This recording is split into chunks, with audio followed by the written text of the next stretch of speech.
The history of mankind has been inevitably accompanied by wars. It is hard to think of a single year in the last 10,000 years when at least one civilization has not fought another. And as awful as it may sound, humans are very good at waging war. From the birth of ancient Greece to the present day, men have come up with more ways to kill and maim their fellow human beings than devices to cure them. And sometimes, military engineers have come up with mechanisms that shock even modern engineers.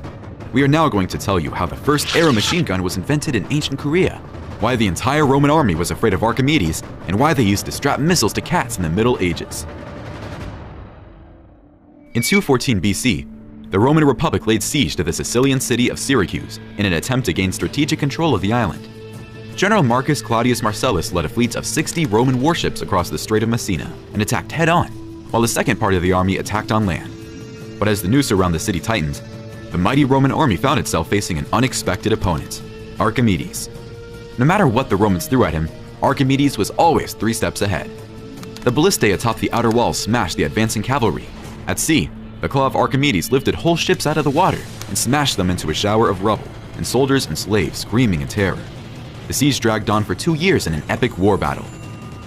During the siege, it is believed that Archimedes developed a weapon so devastating that it was capable of burning ships to ashes at a distance of 500 feet, and it required only a few drops of water. The device was deceptively simple. A copper pipe was heated over embers with a hollow clay slug inside. When it was sufficiently heated, some water was introduced into the pipe underneath the projectile. The water instantly evaporated, propelling the projectile toward the advancing ships. On impact, the clay missile exploded, spraying combustible chemicals on the wooden ships. Archimedes' steam cannon remained a matter of bitter controversy for a long time. Many did not believe such a weapon could really exist, but a team from the Massachusetts Institute of Technology managed to build a working model of the cannon using its original description. They calculated that their metal bullet weighing a pound was fired with twice the kinetic energy of a .50 caliber M2 machine gun. If the projectile had not been launched directly into a wall of mud, it could have flown a distance of 1,200 meters, and it only took half a glass of water to fire it. By the way, the Romans also had their own equally amazing weapons, such as the ballista. This weapon was essentially a giant crossbow mounted on a cart, but its arc was not bent like a normal crossbow. Instead, solid beams of wood were placed between twisted coils of rope. When the lever was wound, the ends of the arc rotated in the opposite direction and twisted the bowstring, creating tension. Historians say that ancient Rome used the tendons of old working oxen to create the bowstring for the ballista, because only they could withstand the incredible tension that the ballista created. It was a very powerful weapon, but one bow on a weapon was not enough for the Chinese. They wanted to put 3 at once. The evolution of the multi-bow ballista was gradual, beginning in the Tang Dynasty with the crossbow, which used 2 bows for extra power. Records from that period show that this bow could shoot an iron bolt at 3,600 feet, 3 times farther than other siege crossbows. But 200 years later, the invasion of the Mongols inspired the Chinese to add another arc to the arc ballista. It is believed that the Mongol horde, frightened by these powerful defensive machines, hired Chinese engineers to create their own 3-bow weapons.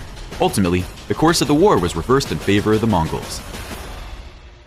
But we all know that China's chief military invention was not the arc ballista, but gunpowder, and its invention compelled the Chinese to come up with innovative ways to use the combustive mixture.